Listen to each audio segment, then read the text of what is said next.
Hi guys, it's me, Ra. Welcome to episode or chapter 1 of Wishful Thinking. This is a choices story. It's the first time I'm actually recording a choices story, but not the first time I ever played in this app. So, yay! We're gonna have some fun with this. Uh, let's start by choosing a face. Well, this video comes to you thanks to the subscribe button. Hit the subscribe button now and you'll get 50% more happiness when watching my videos. And if you also click the notification bell, you will get 25% more happiness, but in your whole lives. So come on, hit the subscribe button and let's start with the story. So let me create myself real quick. Even though it's very genetic here in choices, it's so cool that they have different, like they have all the templates organized by race. You can see the white girl, the Latina or brown or Indian girl, black girl. We have also an Asian girl. So I'm gonna go with the Latina one since that's what I am. Exactly kind of like that brownish Latina, something like that.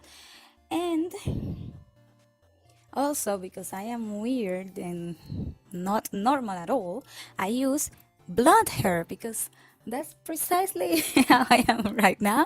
But I don't care. Like, let's do it.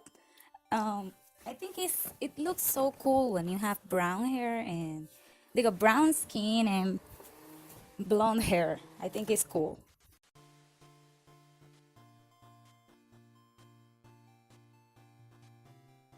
Wishful thinking, chapter 1. I can only imagine. The lights go up and you smile at the camera. Hello, Northbridge. I'm Ra Luna, and I'm very excited to welcome acclaimed actors Ryan Summers and Cassandra Late? I don't know. Ra, can I just take a moment to say how excited I am to be on your show? I was thrilled when you reached out to us. It's not every day you get interviewed by Ra Luna. You're the best at what you do. Oh my god, seems like I'm a big deal. Suddenly, you and your guest are cut short by a scuffle off camera, and a man stumbles onto the soundstage. Excuse me, Raluna, I'm sorry to interrupt, but I couldn't wait. I'm here to present you with your Pulitzer Prize. I got a Pulitzer, but that's for writers, isn't it? Aren't I like a host? He produces a trophy from behind his back, and Ryan, Cassandra, and the crew break into applause as you accept it. Yeah, that's definitely a Pulitzer, right? I got a Pulitzer, you guys. Oh my god, this is great. I'm great. Thanks, I think. Well, this is not a good way to react because they're giving you a prize, girl. Like, oh my god. Then an unfamiliar woman rushes onto the set. Just a minute, Raluna. I'm here on behalf of the Nobel Committee. We'd like to honor you with this year's Nobel Peace Prize. Oh my god! All of this for me, but I'm just a local reporter. This must be a dream. I must be dreaming. Ra, you're so much more than that. Your reporting has changed the world. Wow, you bite your lip and feel tears of pride welling up in your eyes as you accept the Nobel Prize. Yeah, that's not a Nobel Prize. It's a hot dog. It's a hot dog. Wow, this is You bite your lip and feel tears of pride welling up in your eyes as you accept the Nobel Prize. Well, I bite my lip quite a lot in this story. I want to thank my friends and family who have supported me over the years, and to everyone watching at home, I. Excuse me, can you move? You see, I was dreaming. I know it. I'm just a normal person, probably less than anyone.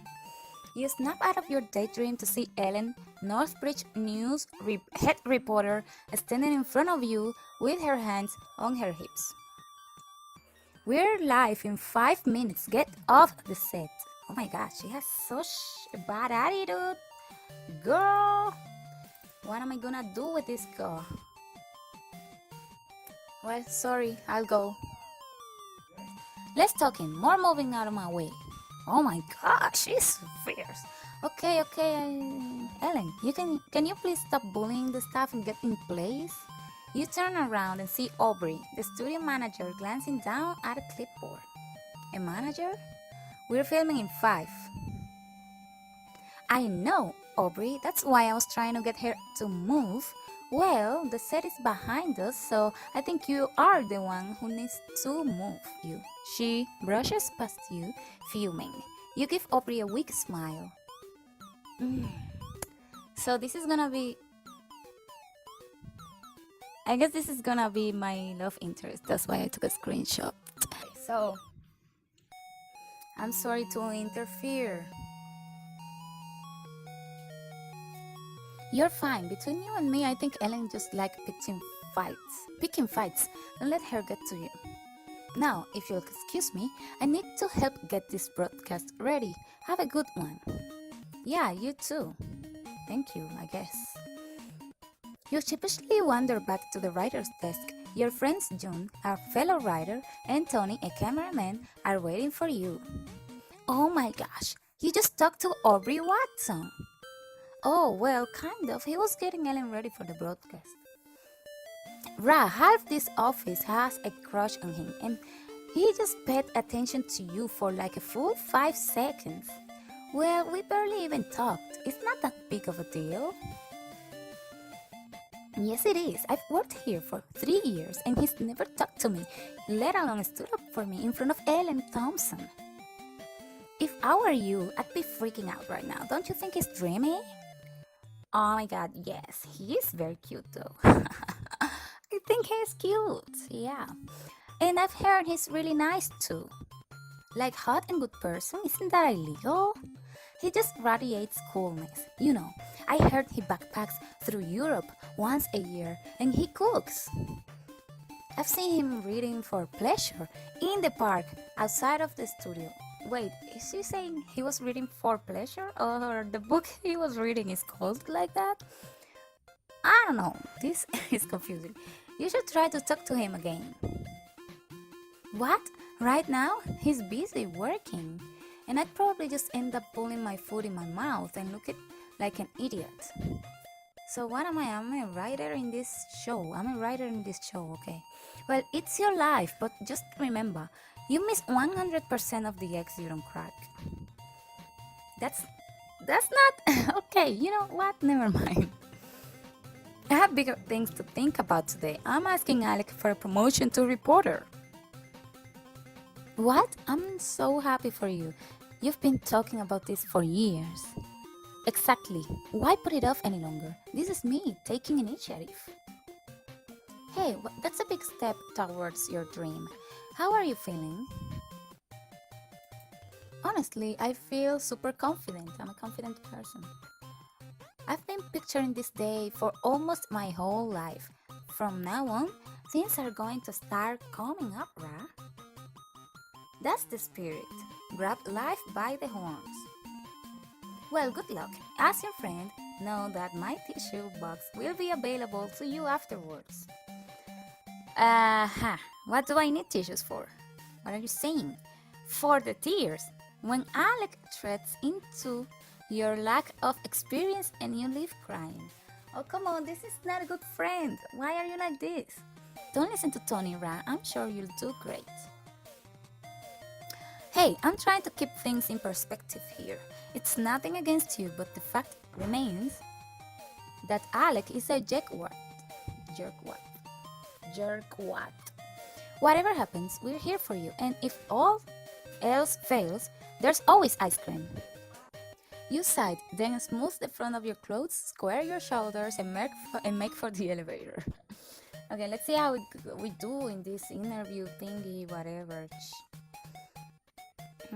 When you reach Alex's office, you saunter in without knocking. Oh my god, I'm screwed already. I entered without knocking. He looks up, his face twisted with confusion and disdain. Oh my god. Look at him, he's mad as... Who the hell are you? I told the receptionist I'm not taking meetings. I'm Raluna, writing staff, Mr. Bortlook. I'll get right to it. I want to be a reporter. Alex stares at you in stunned silence for a long moment. Finally, he bursts into laughter. Tears stream down his face and he beats his fists against his desk. You want what? Oh, that's a good one. You're killing me, kid. That wasn't a joke. I've worked here for 2 years and I think I'm more than. Wait, hang on a sec. Just let me catch my.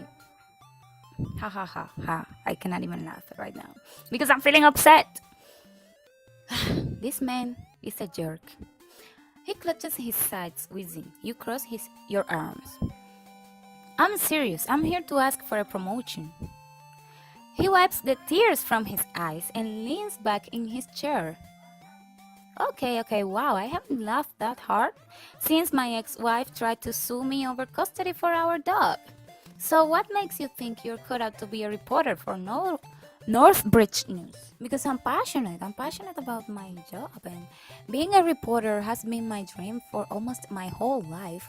I started working here in the hopes that I'd be able to work my way up the chain. Yeah, cool, great. Lots of people want to do lots of things, but that doesn't mean they're good at them. Listen, I honestly don't care about why you want this job. What matters is whatever or not you can actually do it. So prove that you got what it takes. Interview me. Interview you? What are you, a parrot? You heard me. But what am I interviewing you about? Figure it out, Katie Couric Jr. Okay, who got the dog in the end? Remember he talked about his wife and him getting custody of the dog? This is the correct answer, you guys. What? You said your ex-wife tried to sue you for custody of your dog. Who got the dog?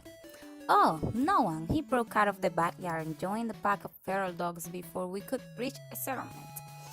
What a lie. No domestic dog would do that. They wouldn't even survive with feral lives. Oh, okay, you actually listened. What else do you have for me? Oh my god. Oh my god. What? I froze. I froze. But the correct answer was, how did you get to where you are today?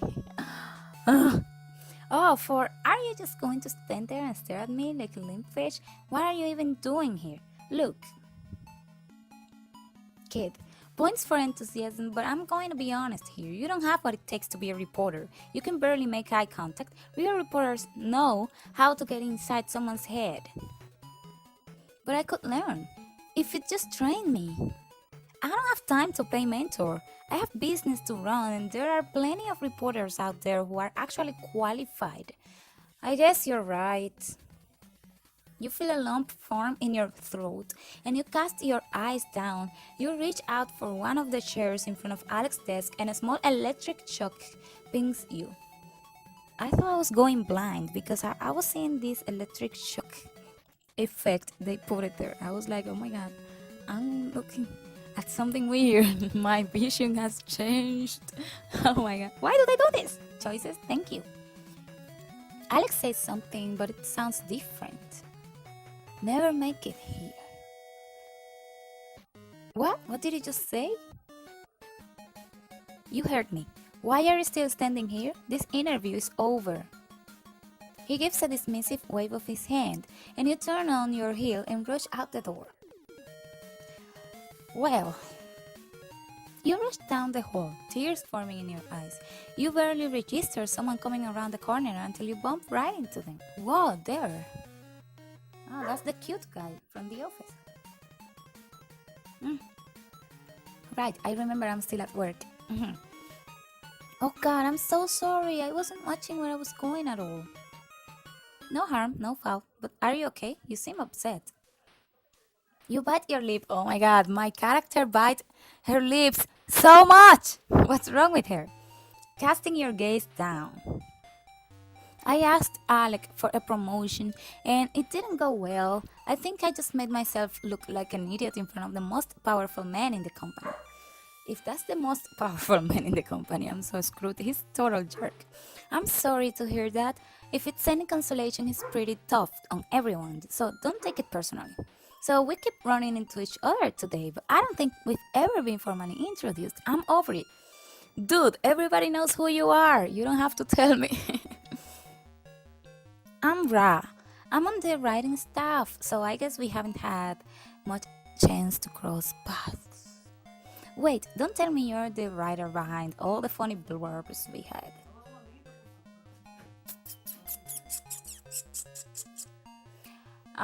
Yes, that's me, whatever. What was the piece the other week about the UFO conspiracies trying to sue the government for hiding the truth? Alien versus Senator? Some of my finest work to date. So it is you. Okay, Ra, hit me with your best. What James have you come up with lately? That guy who tried to stow away. No. Whatever. This has no effects, anyways. The one who broke into NSA, didn't he claim that the government is withholding evidence that the moon is actually made of cheese? You me. That's the one, and I'm calling the story Close Encounters of the Third Kind. Puns and movie references. You're a woman after my own heart, Ra. He likes me, he likes me. He's flirting with me right now. Yes, he is. No, he's not being nice. He is just, trying to get me. I wish I know what he was thinking. You tug at your collar and another electric shock pings you. Should I ask her? What do you want to ask me? Oh, was I being that obvious? I'm about to take my lunch break, so I thought I'd suggest we grab some coffee. It sounds like you'd had a tough day. Maybe I can help cheer you up a little. And this is your chance to have fun at the cafe, get to know Aubrey better, and improve your relationship. Oh, he's so handsome. Of course I'd love to. I have had a hard day, you guys. So, if you couldn't take this option now, you will see what happens at the date. Perfect, I know a good cafe nearby. The two of you head off together, and you feel some of the tension from the interview begin to melt away. You arrive at the cafe, and the smell of freshly ground coffee beans washes over you. You and Aubrey order at the counter, then step to the side to wait for the drinks. Thanks again for bringing me here. You really didn't have to. It's my pleasure. Besides, I wanted to see what your coffee order was. What do you need my coffee order for? You can learn a lot about a person from what they drink. So, you got chai latte with a bit of chocolate dust on top. From that, I gathered that you are unique and you have a lot of creativity and you don't always express it, but there's still tenderness about you. You got all that from my drink? Who are you? Charlotte Holmes? That's amazing! Charlotte Holmes. It's not that hard. Why don't you give it a shot? I'm still laughing because of Charlotte Holmes. Me? But I'm so bad at reading people. I'll be the judge of that. Come on, tell me what you think about me based on my coffee order. I usually go for a mocha. Oh, it's scared. I don't want to get him wrong, but I don't know him very well. I think that you're smooth because in this option you'll get romance. Yeah, how could you reach that conclusion? Mocha just rolls right over the tongue, Not that I mean it what I was trying to say was over chuckles and you feel your cheeks growing hot. I just meant that you seem really suave and confident, okay? I believe you and you accept the compliment. And I accept the compliment, see? You're better at sizing people up than you give yourself credit for. Either that or I'm just really passionate about a good cup of whatever. I couldn't read it. As Matt Rodriguez's character says in Devil's Canyon, I came here to kick ass and drink coffee, and I'm not done with my coffee. You smile and nod as you both fall quiet. You feel yourself panicking. Ah, not the awkward silence. Say something. So, you like movies? That's an understatement. I was a film student major in college. Oh, cool. I took a film class once and had a lot of fun. I'm still kind of amazed I got credits for watching movies all day. Yeah, I have fond memories. In my screenplay writing class, we'd do an exercise where we'd look at random strangers and make up their backstories. Hey, you're a writer. I want to hear what you can come up with. See that guy over there? He nods at the barista behind the counter. Who is super cute. Thank you. What do you think his background is? I think he's lead singer of a punk band. How? Have you ever worked in the service industry? You'd want to scream too, but the message of his band, Trash Pie, is about so much more than mere job dissatisfaction. He's speaking out against the entire capitalist system that values people's economic contributions over their basic humanity. Rock and roll, I take it, he's smashed a few guitars in his time. See, that's where he takes it to the next level. He doesn't even use instruments. He just stands on stage and screams his heart out. Now that's next level. Where can I see him perform? In the basement of an old co-op on the west side of town. The price of entry is your own wealth redistribution plan. Okay, I was right about you. That's way more creative than what I came up with. I was gonna say that he's also a writer, and yes, I know that's both unimaginative on my part and typecasting towards baristas. As someone with a writing background who has worked at many coffee shops, I can't fault you for that. It's hard to get by. But that's where the plot twist comes in. He's not here because he needs the money. He likes working in a cafe because it gives him the chance to observe patrons coming in and out all day, then he writes about them. Let me get this straight. You're in a cafe making up a story about a guy making stories in a cafe? Writerception, Aubrey? Hey, they say write what you know. So that's what he knows right now. Okay, but one question, is he writing about you and me? Naturally, what kind of story do you think he's telling about us? I bet he thinks we are on a date. Not that we are, but maybe it just looks like that. Just by merit or being two people talking together at a coffee shop, you know? Sure, that makes sense. Boy meets girl, boy takes girl to cafe, boy initiates college writing exercise. Sounds like boyfriend material to me, totally. Fictionally, of course. Romance, of course, but I'd like to think I'm a good boyfriend material in real life too. You both chuckle and you feel yourself relaxing the more you talk to him. Anyway, enough about the fictional version of our lives. Tell me more about yourself.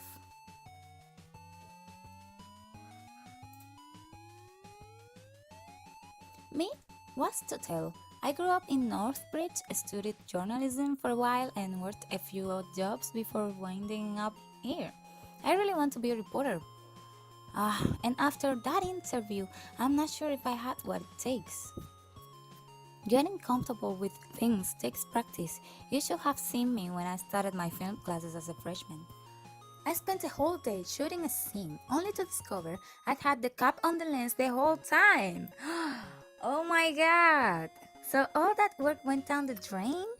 Qué estúpido ese niño. How could you not possibly realize? Not at all. I learned a valuable lesson. Struggling and making mistakes help us all grow, and when you reach your goal, it's all the sweeter because you worked so hard. I'll keep my eye out for you on camera debut. Glad I talked to her. What was that? Oh, I see. I can read minds. That's what's going on. The blue text is what they think. And when I feel an electric shock, is that I'm reading their minds. Oh my god. I'm a stupid. Why did I take so long to figure it out? Just then, Just then, the barista calls out your orders and Aubrey steps aside to pick them up. You let out a breath. Aubrey's so friendly. I can't believe he agreed to take me out for coffee. And then was super encouraging on top of that. I wonder if he's into me. Of course, he likes me. What am I saying? It's out of my league. Well, that's another story. Ready to go? I'll drive us back. The two of you return to the studio, coffee in hand. I thought we were going to drink the coffee there in the coffee shop. Whatever. Before your lunch break is over, you stop by your dad's house. When you enter, he's sitting on the couch reading a book. Rah, how did it go? Am I looking at Northbridge News' newest reporter? No, Dad. You sink onto the couch beside him. His grins disappear when he sees your expression. Unfortunately, Alex is a huge jerk. It's not my fault. I tried so hard, but he shut me down at every turn. He doesn't think I have what it takes. I'm never gonna get ahead while he's in charge. Your dad sets down his book and turns towards you. Oh, honey, just because you're struggling doesn't mean you're not talented and capable. Maybe news is just isn't the right place for you. What is he saying? He's telling me to give up? Wait, what? Isn't this the part where you're supposed to tell me not to give up? There you go, girl. Look, Ra, I know you're doing your best. I'm not trying to tear you down. But I feel like I've watched you spend the last 2 years hitting your head against a wall. Maybe it's time to try something different. I wish Mom was here. She always knows what to say. Oh my God. No, I think I hit a sensitive note. You let out a frustrated sigh and throw up your hands, rising from the couch. I need to go back to work. See you later. Ra. You hurry to the door and a small shock jolts you when you touch the doorknob. You hear your dad call from the couch, but strangely his voice sounds like he's right next to you. I just want what's best for her. Oh, my poor dad, but I'm the one who's struggling with these people at work. Not taking me seriously. Not giving me what I deserve, what I have worked so hard to get during these last 2 years at the company. It's not easy. Something tingles in your spine, but you brush it off and continue outside, slamming the door behind you.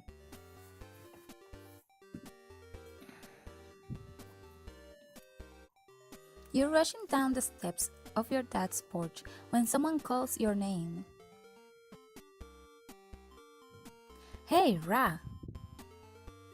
You turn and your whole body relaxes when you spot Jamie, or Jaime in Spanish, your childhood neighbor and best friend up in his hut.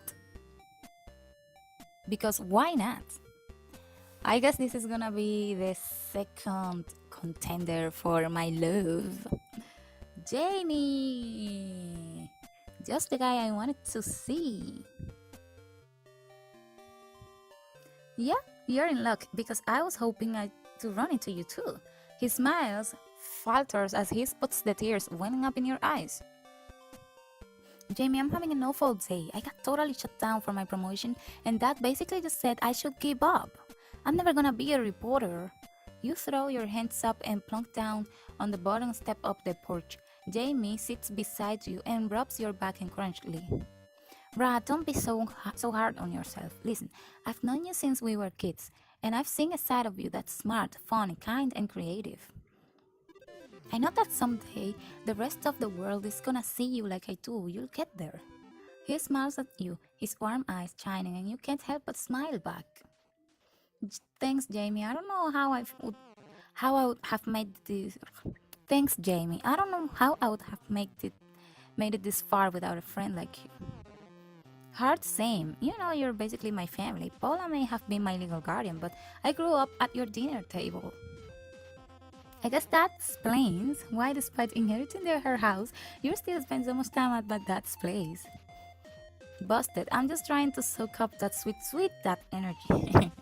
Oh my god, he's so funny. Oh gosh. He knocks his shoulder against yours and grins. When his body hits yours, you feel another static shock. If only I could tell her. What the? Again? Am I hearing things? Why do I keep getting shocked? Before you can say anything, Jamie begins talking. Hey, how about I help cheer you up a bit before you go back to work? Do you wanna take a trip to the lake? Wait, that pep talk just now doesn't count as cheering me up? I've been waiting for the right time to show you, but I actually made you something. I think you're gonna love it. He made me something. This is a chance to spend time with Jamie, relive some memories from your past together, and get a special surprise. So obviously, I'm gonna take it and see what happens.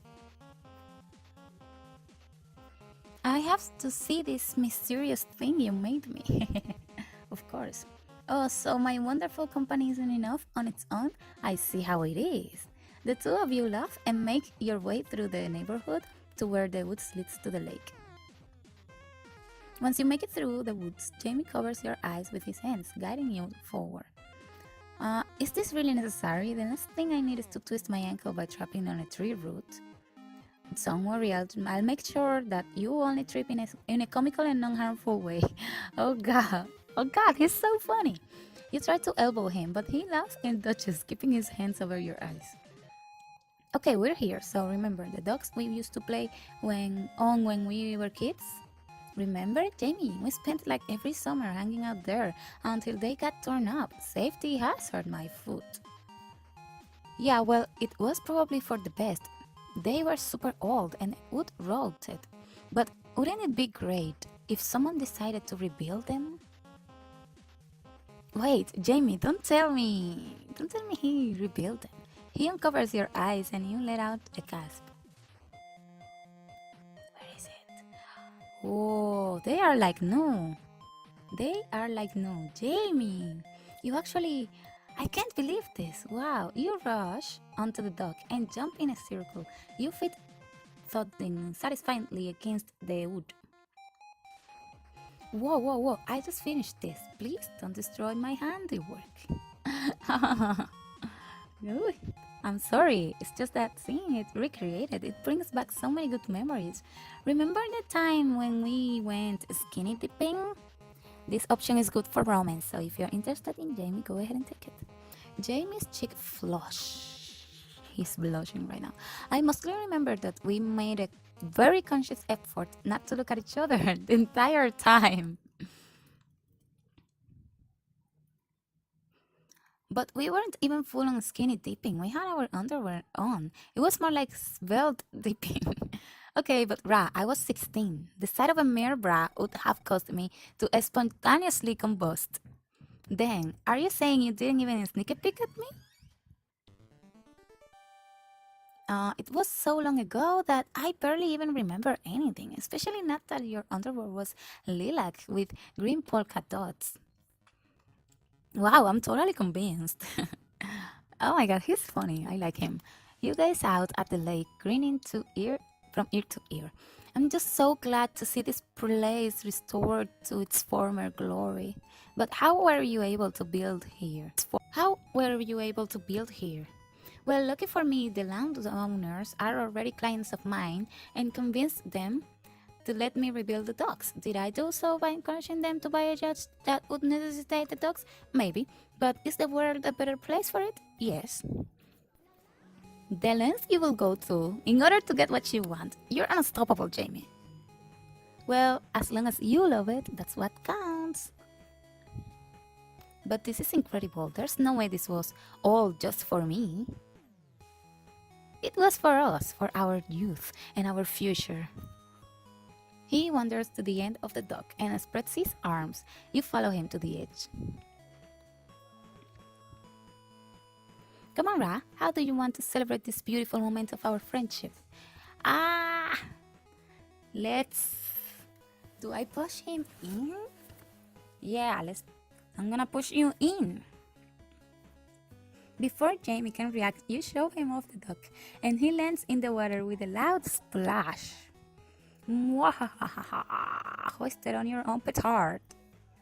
No, my trust in you was my undoing. You thought you won me over with your friendship. Never let your guard down. Congratulations! You've proven that you are the alpha in this relationship. Now help your loyal servant get back up. You reach down to take his hand. It's a trap! No, you never do it. Oh God. But he gives a sharp tug and pulls you down into the water with him. There you go. How come my character didn't know that? Now you know the stinging pain of betrayal. The two of you standing deep in the water in love. If I'd known we were going to wind up and getting wet, I would have brought my swimsuit. Well, we'll just have to come back for a swim sometime, won't we? But seeing as we're already here, what say we make the most of it? But I'm supposed to be at work, you know? I'm agreeing to this, but I'm supposed to go to work. What's wrong with me?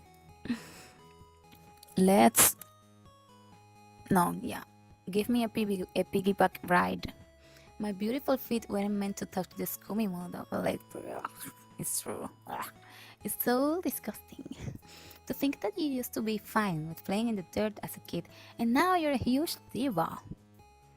Now I have my own apartment and I don't want to clean lake grime out of my bathtub either. Gross adulthood. Okay, fine, I'll be your personal chauffeur for the next few minutes. You're lucky I'm ripped. Oh my God. Oh God, this guy is the one. He's funny and we have so much chemistry together. He crashes down and you leap onto his back, wrapping your arms around his chest. He hoists you up and plods through the water. Onward, my noble steed, ferry me to glory. I don't know why I'm speaking like Italian. You grab his necklace and flick it like reins. If you do that again, I'm going to ferry you to the bottom of the lake. Then I'm taking you down with me. He struggles to shake you off, but you pull him backwards into the water. Despite being soaked, you're both laughing and splashing. Finally, you pull yourselves. Oh my God, I didn't read because I was tapping so hard. This is exactly what I needed today. Thanks, Jamie, again. Anytime, I just hope you didn't ruin your clothes. You are exactly hoping that. Oh, I definitely did, but it was worth it. Always makes me smile. Oh, he's thinking so cute. Jamie grins and pulls you into a one-armed hug. Remember what I said earlier though. Keep your chin up, okay? Or else I'm gonna show you. Lo voy a leer otra vez. Remember what I said earlier though. Keep your chin up, okay? Or else I'm gonna show up at your office and physically push it up to you. Jamie, you're a spot of joy in this cruel, cruel world. Spirits bolstered, you walk Jamie back to his house, then return to the studio. When you pull into the studio parking lot and get out of your car, a knot of dread forms in your stomach. Storm clouds gather overhead and raindrops patter against your face. Even the pleasant afternoon you spent with Jamie seems to melt away at the sight of the office doors.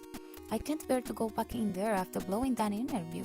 Maybe I don't have what it takes to be a reporter. I'm just not good with people. A frigid wind whips around you and the raindrops begin to fall thicker and faster. I want my dad to believe in me, but nothing is ever good enough. I try to get ahead at work, but I always seem to get the wrong thing. I can't even hold a conversation with someone like Aubrey without obsessing over every word. Thunder rumbles overhead, bright flickers dancing across the dark sky. I just wish I knew what people wanted from me. But you already know, you read minds. You're suddenly blinded by a bright flash. A current surges through your body and you let out a scream. Ay, ay, ay, ay. Then everything goes black. You float dreamily through darkness, unaware of how much time is passing. A dull ache throbs inside your skull. Finally, you drift towards consciousness, slowly opening your eyes to a bright white light. When your eyes adjust to the light, you realize you're in a hospital bed. A woman in a white coat scribbles on a clipboard. Oh, good, you're awake. How are you feeling? You slowly move your body, but there's no pain and everything seems normal. I feel fine, I guess, just a bit of a headache. What happened? To be perfectly honest, Miss Luna, the fact that you're sitting here talking to me is nothing short of a miracle. You were struck dead on by a bolt of lightning earlier this afternoon. The ground was charred around you for 10 square feet. By all accounts, you should probably be dead. What? Then how did I survive? Your guess is as good as mine, but your vitals are all fine. There's no burning or scarring, and as far as we can see, there's no lasting damage. Other than to your bank account. Let's see if that crappy insurance of yours will even cover the ambulance ride. You stare at the doctor. You could have sworn you just heard her voice, but her lips weren't moving. Leave my bank account out of this. I don't need to be reminded that I'm broke, okay? Shh. You're supposed to make me feel better, not give me ulcers. What? How did you just... maybe I should run few more tests. Wait, but you just said everything is okay? It might be good to do a CAT scan and check that your brain isn't showing signs of damage. She scans her clipboard and arcs an eyebrow. Dear God, is that her deductible? You stare in silence until she looks up searchingly. You know what? I think I feel fine. I'll just leave. Can I do that? Sure, we have no reason to keep you. Feel free to give us a call if you experience any lingering symptoms. And maybe look into a new insurance plan while you're at it. God. She strides out the door and you sit in shock for a moment. What was that? I thought I was hearing voices, but it sounded like her. Come to think of it, I kept hearing things all day and getting shocked. That can't be a coincidence, can it? You stand shakily and wander out the door toward the exit. In the waiting room, nurses, doctors, patients, and visitors mill around you. Suddenly, a nurse bumps into you as she rushes by. Oops, sorry, sweetie. Why can't people watch where they are going? I didn't mean... But the nurse has already disappeared around the corner. You turn back to the waiting area where a couple of people sit in chairs. Though no one appears to say anything, you can hear their voices crystal clear. I hope I don't pick up pneumonia just from being in the doctor's office. Hospitals are filthy. Oh my God, that's exactly what I think when I'm in hospitals. I told Henry that he wouldn't be able to handle the extra spicy pad thai. He'd better pay to clean my car. Oh my God. I'm not saying the rabies shot was worth it, but I just feel like raccoons aren't meant to be cuddled. They wouldn't be so fluffy. Oh, that's a good thought. You rub your temples, head pounding. No way, this can't be happening. Am I reading their minds? Yes, I am. And that's it for today. Thank you so much for playing Wishful Thinking with me. And let's play together in the next one. Adios.